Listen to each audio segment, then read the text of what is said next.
राजा ने अब पूरे प्रजा का सुख अपना दुख प्रकट किया है, अपनी ग्लानि बताई है कि मेरे पुत्र नहीं है भगवान, मैं क्या करूं। तब वशिष्ठ जी समझा रहे हैं कि धरहु धीर होई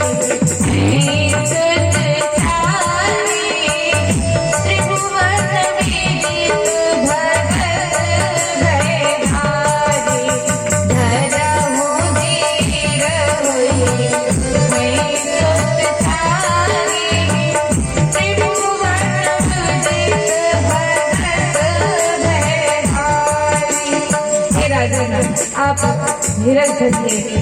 आपके तो एक नहीं चार पुत्र होंगे और ऐसे वैसे पुत्र नहीं होंगे, साधारण पुत्र नहीं होंगे, ऐसे पुत्र होंगे जो कि त्रिभुवन में जाने जाएंगे, त्रिभुवन विदित त्रिभुवन में जाने जाएंगे, ऐसे होंगे आपके पुत्र। और इसी भाव से राजा दशरथ जी ने कहा कि हे भगवान, हे गुरुदेव, आप कुछ ऐसा कीजिए कि यह जल्दी से जल्दी हो जाए। तब वशिष्ठ जी ने कहा कि आप श्रृंगी ऋषि को आमंत्रित कीजिए, श्रृंगी ऋषि आएंगे और वो पुत्र का निश्चित यज्ञ कराएंगे। श्रृंगी ऋषि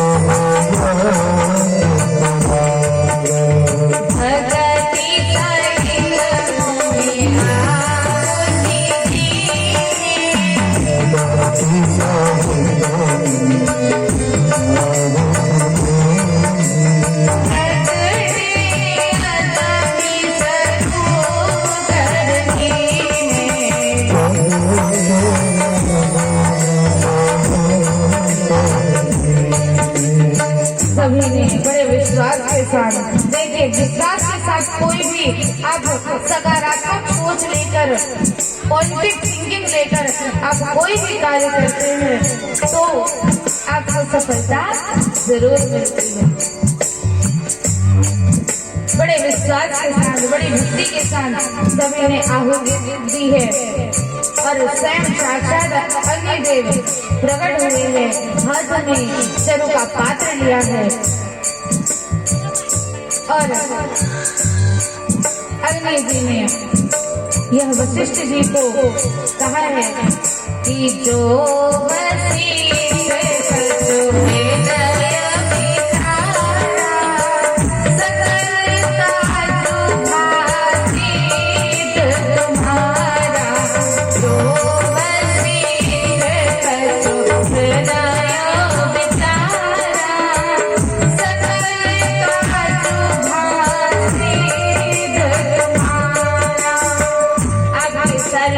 कामना पूर्ण हो गई है। अब आप यह चरु का पात्र लीजिए और सभी को बांट दीजिए।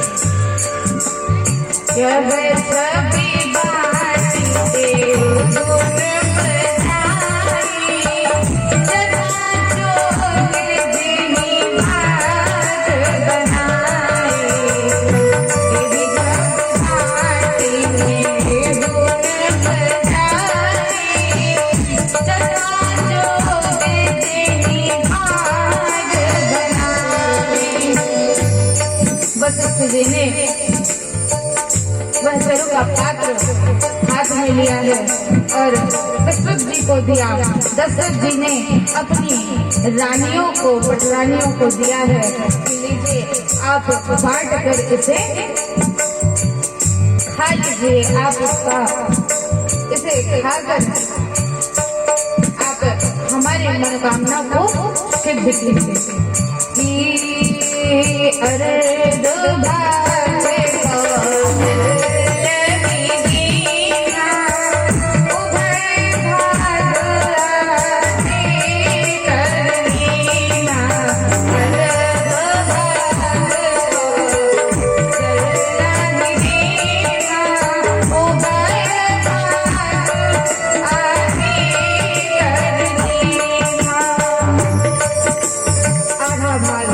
माँ कौशल्या ने लिया, आधा भाग कैकेयी ने लिया। अब बची सुमित्रा मैया बेचारी, अभी आधा आधा भाग तो दोनों ने ले लिया, अब वो क्या करें? तो कहते हैं ना कि सौतेलों को सौतेली में प्रेम नहीं होता, लेकिन देखिए यहाँ कितना प्रेम है। एक में प्रेम नहीं है, तीनों में प्रेम है। आधा भाग कौशल्या मैया सुमित्रा मैया को देती है और आधा ही भाग कैकेयी मैया सुमित्रा जी को देती है। कौशल्या मैया और कैकेयी मैया के पास एक एक भाग हुआ, लेकिन प्रेम के कारण, देखिए प्रेम ऐसी चीज है कि अगर किसी में हो तो उसे, आप किसी को प्रेम देंगे तो आपको उससे रिटर्न, उससे ज्यादा प्रेम मिलता है। तो सुमित्रा मैया के पास प्रेम के कारण दो भाग हैं। अब जा दिन से हरि घर धनी आए,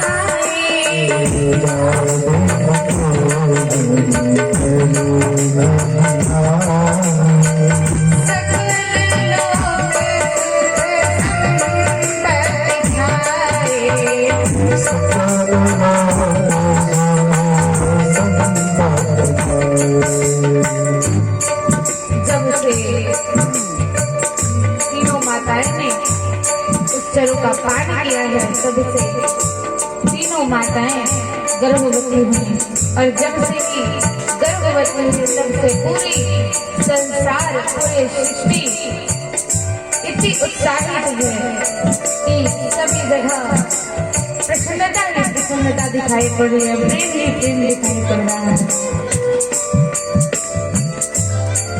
अब वह दिन आने वाला है जब श्री राम जी पधारने वाले हैं।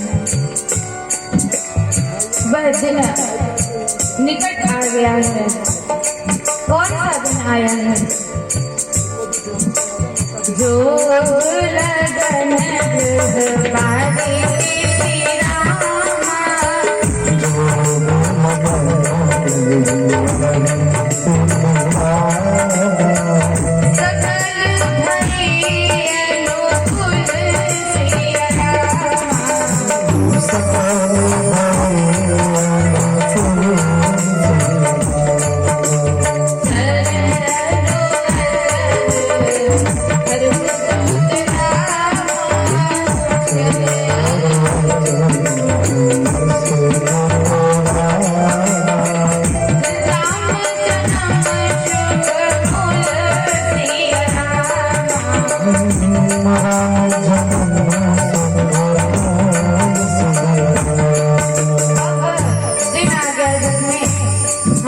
रामलला का जन्म होने वाला है, श्रीमन नारायण का अवतार होने वाला है। नौमी तिथि मधुमास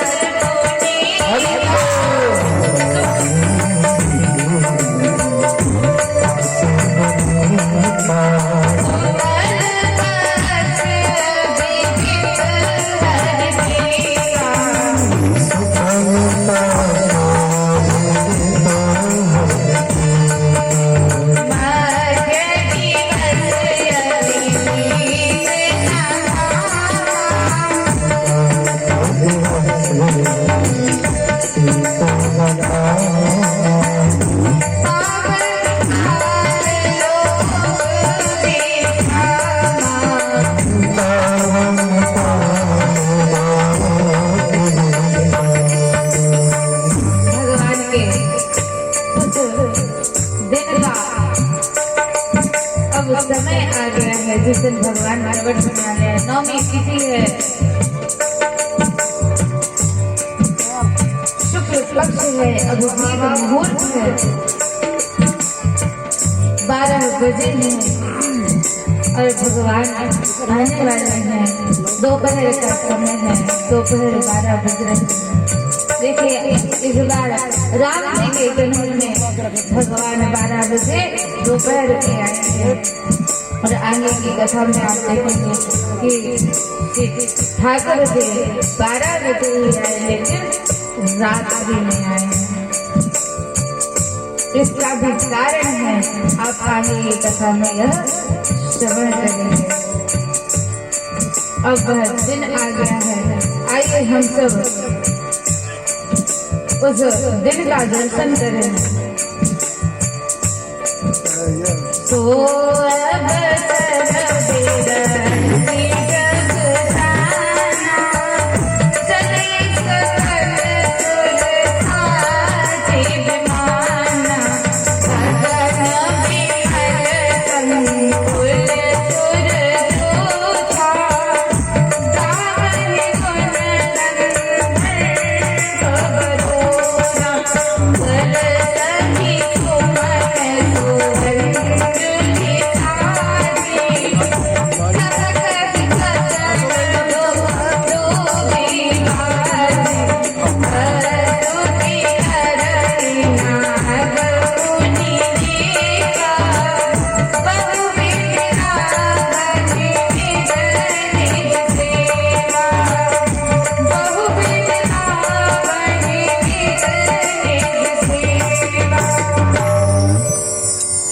सभी देवताओं को पता चला कि भगवान का प्राकट्य होने वाला है, तो ब्रह्मा सहित सभी देवताओं ने स्वर्ग से ही स्तुति की है भगवान की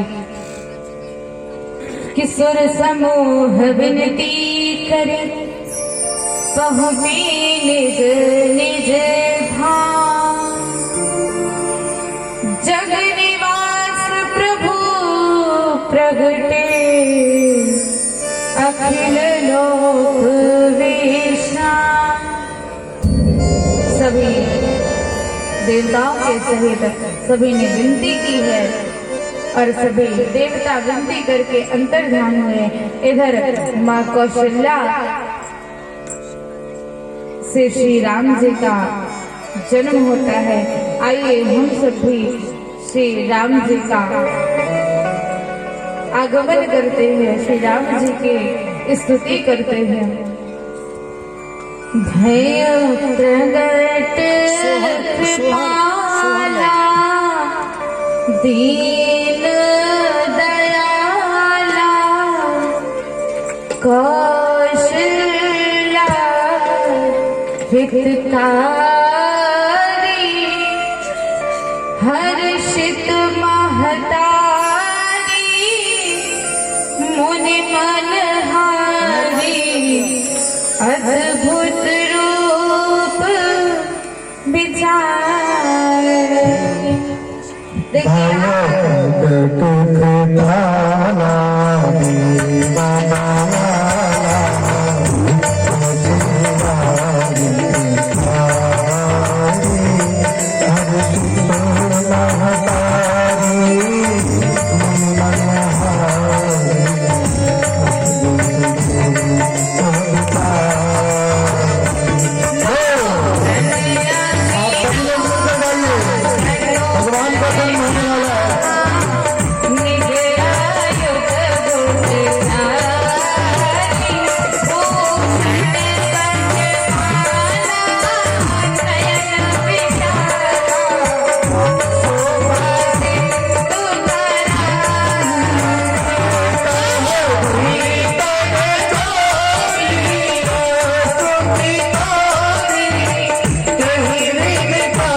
क्योंकि सभी को यह स्तुति अधिकांशता यह स्तुति सभी को आती है, तो सभी भगवान की स्तुति करेंगे।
बनकर आए हो।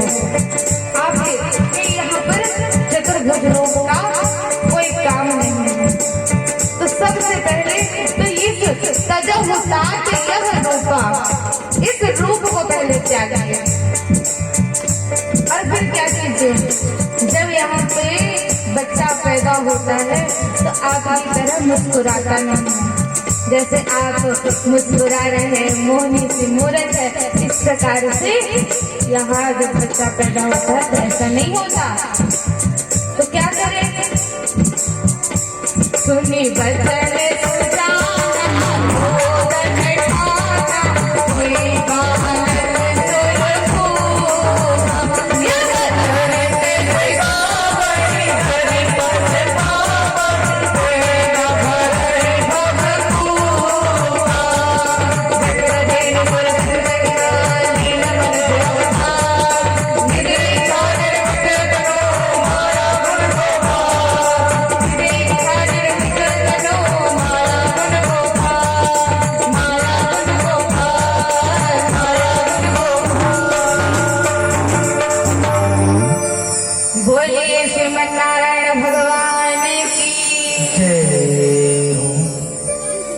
श्री राघवेंद्र सरकार की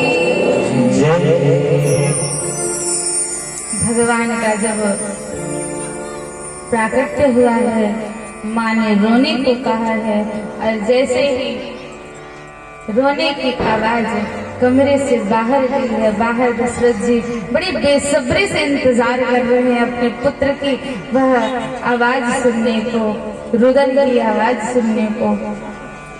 और इधर जैसे ही माँ ने कहा कि जय शिशु लीला, शिशु की लीला की जय भगवान।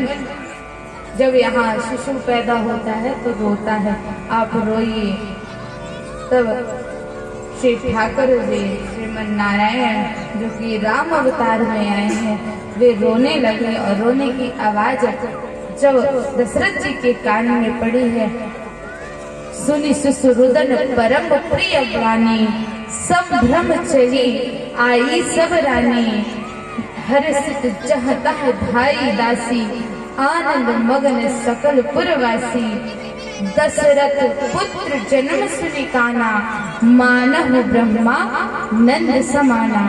जैसे ही रोने की आवाज आई, सभी जितनी भी दासियां थी सभी दौड़ी भागी और कौशल्या जी के कमरे में गए।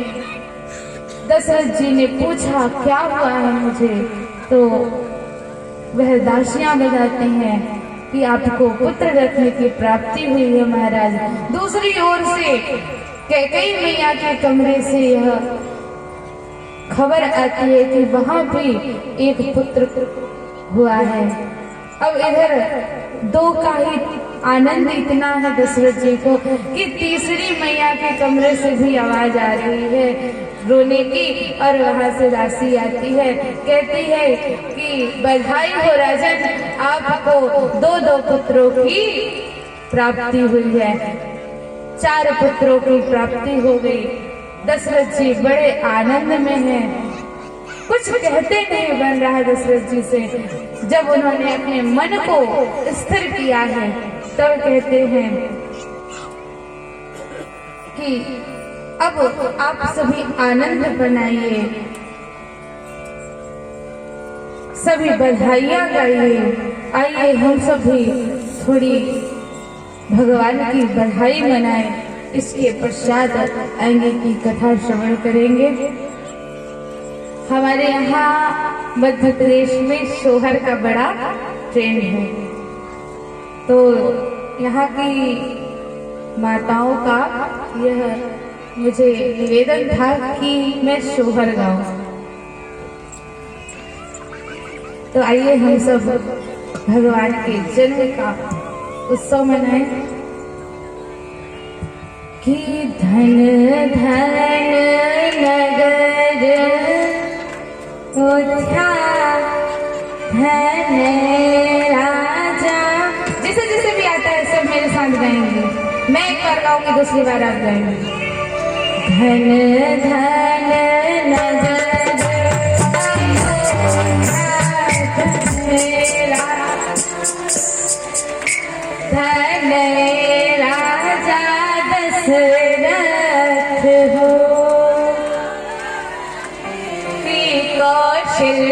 तोरी भाग रमिया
बोलिए चारों भैयन की जय, चारों मैयन की जय।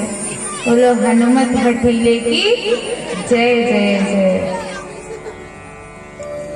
भगवान श्री राम का प्रागट्य हुआ है। वशिष्ठ जी ने नामकरण जातकरण संस्कार करवाया। देखिए कथा अपार है, अनंत है, जिसकी पूर्णता हो नहीं सकती है। इसलिए कथा को प्रसंगवश हम स्पर्श मात्र से अभी श्री ठाकुर जी का भी जन्म करवाना है। इसलिए प्रसंगवश ही श्री राम कथा हम करते हैं। फास्ट आगे राम जी बड़े हुए हैं, उन्हें गुरुकुल भेजा गया है। गुरु गृह गए पढ़न रघुराई, अल्पकाल विद्या सब पाए। सभी चारों भैया वो तो भगवान ही हैं, इसलिए उन्हें क्या पढ़ाना। जब उन्हें अल्पकाल में ही, बड़े ही थोड़े समय में उन्होंने विद्या अध्ययन किया और वापस आए।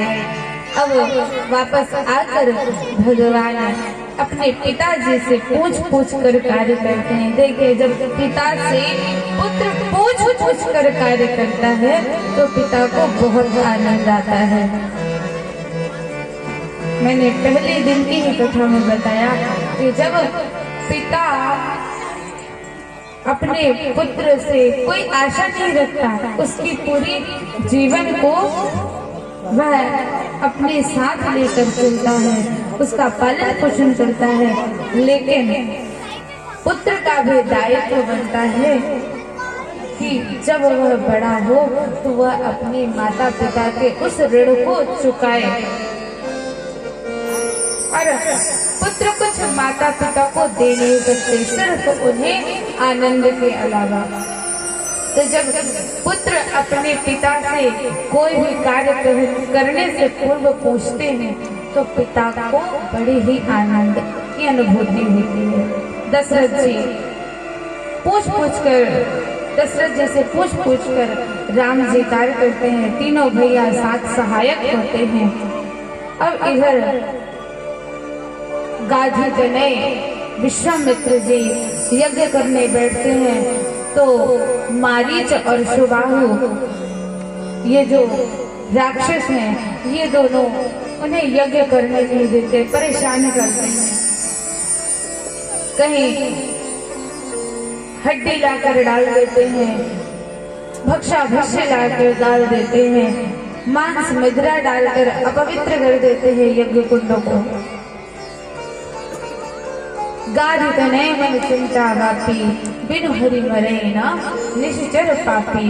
गाधी तनय श्री विश्वामित्र जी को यह मन में ग्लानि हो रही है कि अब इनका उद्धार कैसे होगा। लेकिन फिर उन्हें याद आया कि श्रीमन नारायण के स्वयं साक्षात रूप में श्री रामावतार में आए हैं, तो क्यों ना उन्हें ही बुलाया जाए। वो तो इसीलिए आए ही हैं, अपने भक्तों का मनोरथ पूर्ण करने ही तो आए हैं।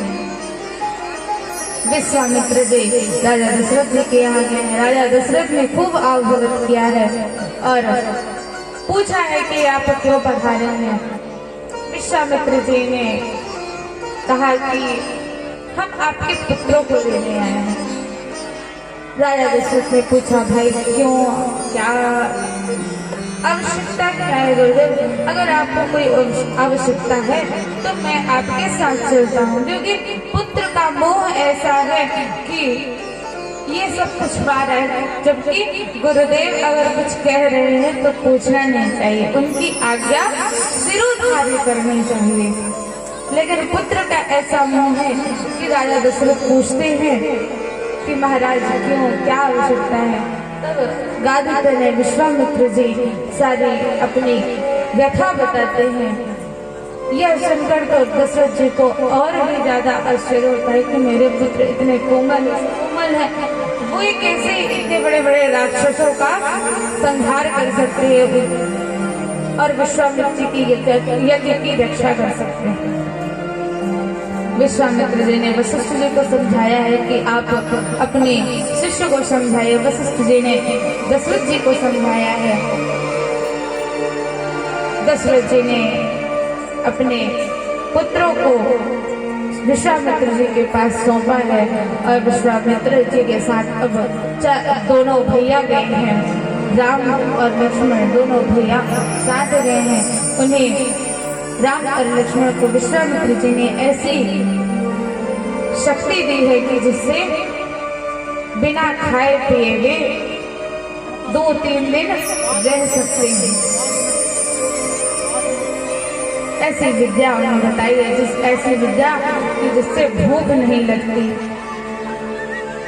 और शरीर में पूर्ण तेज रहता है, पूर्ण शक्ति रहती है। आगे अब विश्वामित्र जी को राम जी ने यह आश्वासन दिया है कि आप यज्ञ कीजिए, यज्ञ की रक्षा हम करेंगे। विश्वामित्र जी ने यज्ञ की आहुतियां करना प्रारंभ किया। मारीच और शिवाहु परेशान करने के लिए आए हैं। भगवान ने मारीच को एक बार मारा है जिससे वह 7 योजन पार गया है। आएंगे वही मारीच फिर मृग बनकर सीता जी के मन को मोहता है। सुबाहु का भगवान ने उद्धार कर दिया है। सभी संत बड़े खुश हुए हैं। अब विश्वामित्र जी के यहाँ राजा जनक के यहाँ की पत्रिका आई है। राजा जनक के यहाँ की स्वयंवर की पत्रिका आई है। राजा जनक के यहाँ उनकी पुत्री सीता का स्वयंवर होने वाला है और उसमें शर्त है कि धनुष यज्ञ कैसे, ये धनुष यज्ञ जो भी करेगा, उसके धनुष को जो भी तोड़ेगा उसके साथ सीता का विवाह होगा। विश्वामित्र जी कहते हैं कि हम अकेले आपको छोड़कर कैसे जा सकते हैं, आमंत्रण आया है तो जाना भी पड़ेगा। तो एक काम करो, आप सभी भी साथ में चलो। विश्वामित्र जी के साथ राम और लक्ष्मण गए हैं। आगे रास्ते में अहिल्या का उद्धार भगवान ने किया है। राजा जनक के यहाँ दोनों भाई विश्वामित्र जी पहुंचे हैं। सभी का बड़ा आदर सत्कार हुआ है। अब धनुष यज्ञ की उस पावन भूमि पर विश्वामित्र जी और राम लला लखन लला विराजमान हैं। धनुष किसी से टूट नहीं रहा है। सभी धूप दस एक ही बारा काम न करे, कोई तोड़ नहीं पा रहा है उसे, उस धनुष को। एक एक करके सभी ने कोशिश कर ली लेकिन किसी से हुआ नहीं। फिर एक बार सभी ने यह सोचा कि चलो एक बार में सभी मिलकर करते हैं।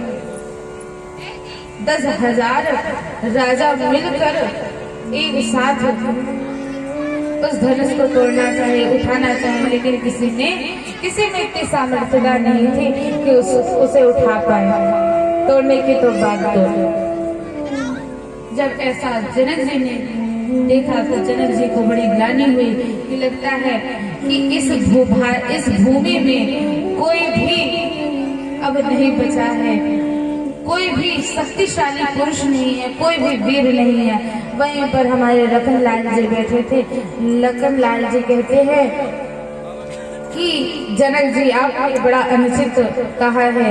जहाँ पर सूर्य वंश के कुल दीपक बैठे हों वहां पर ऐसा कहना आपका बड़ा अनुचित है। आप कहें तो मैं इसे एक गेंद के समान उछाल कर तोड़ सकता हूँ। जनक जी ने सुना। जनक जी अब क्या कहें, कुछ कह नहीं सकते।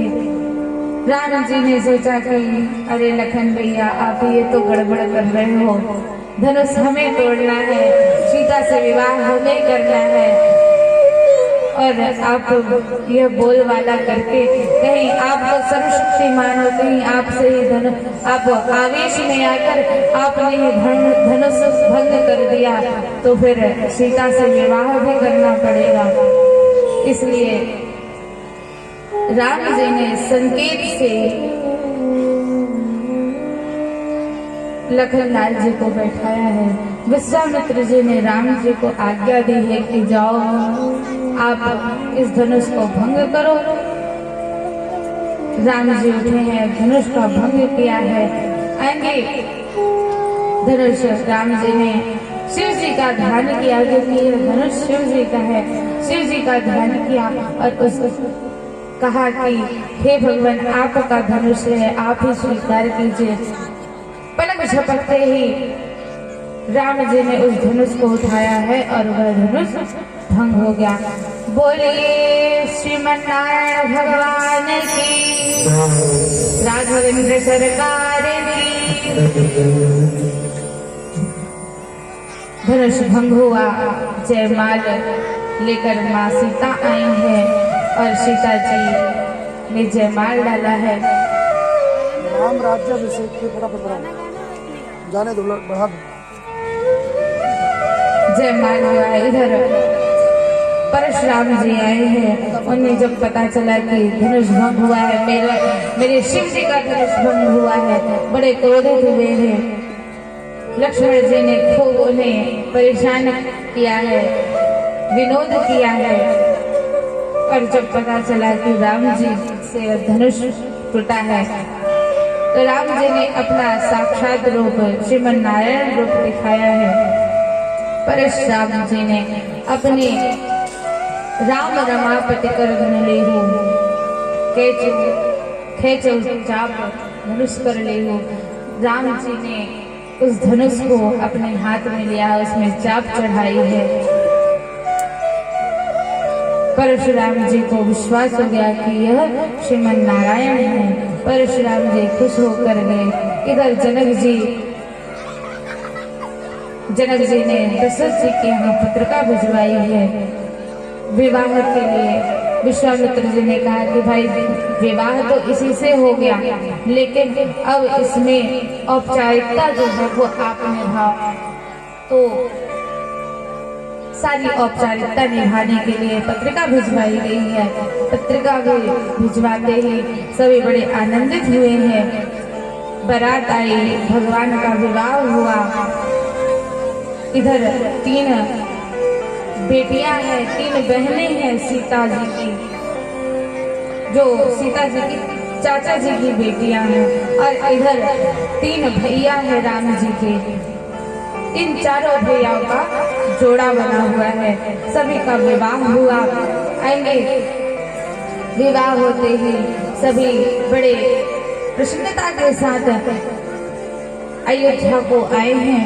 अयोध्या में बड़े मंगल के साथ सभी रह रहे हैं। भगवान की वनवास की कथा आती है।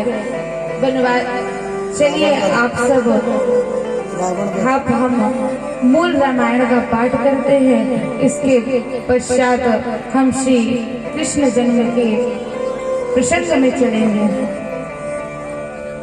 कि नाथ कृतार्थ भयहु मैं तब दर्शन खगरात। आयश देहु शुकर अब प्रभु आयहु कहि गात। सदा कृतार्थ रूप तुम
वाणीनिग्रहणं समुद्रतरणं लङ्कापुरीदहनं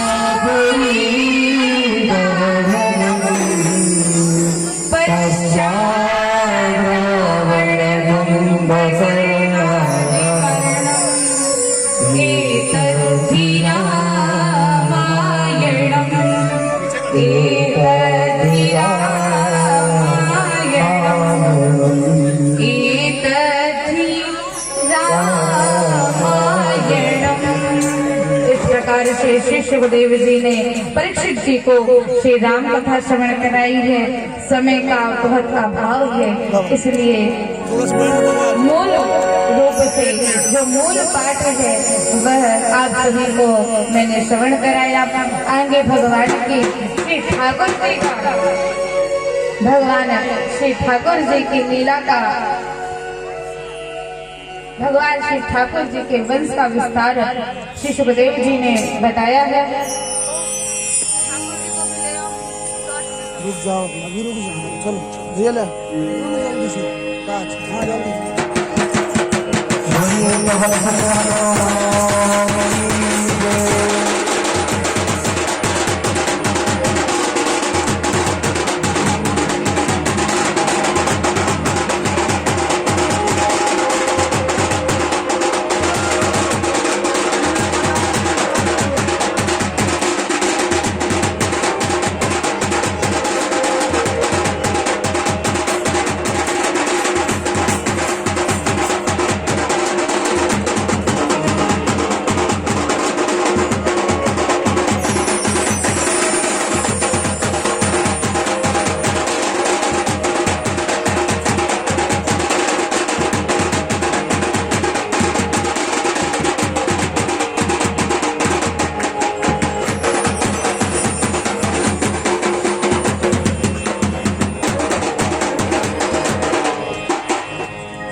श्री राम जय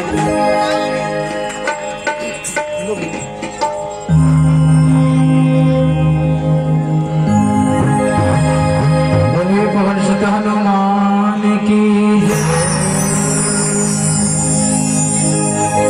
श्री राम जानकी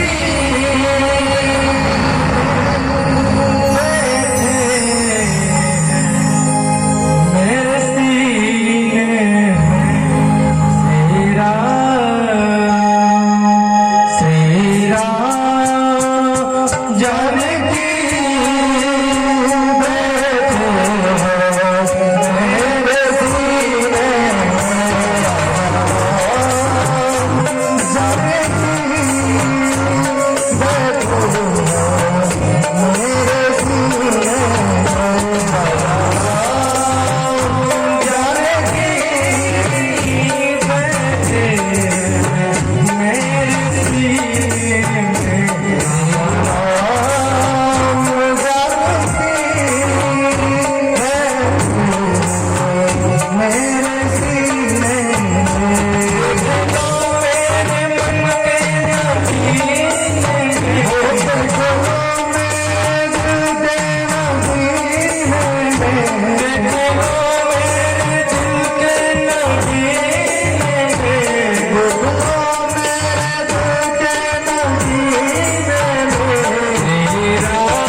जब हमारे शंभू भैया की एक बार जोरदार ताली हो जाए, इतनी सुंदर छवि आपको उनकी कृपा से मिलती है। आज हनुमान जी के रोल में है। बोला वीर बजरंग बली की जय, रामचंद्र की जय। उसी समय पश्चात ठाकुर जी का जन्म होगा। आप ठाकुर जी के जन्म की भी झांकी का दर्शन करें और इसी प्रकार आनंद उठाएं। शीघ्र ही ठाकुर जी का जन्म होने वाला है। आइए हम कथा की तरफ चलते हैं। मैंने श्रीमद् भागवत महापुराण की जय। बोलिए श्री सीतानाथ जी महाराज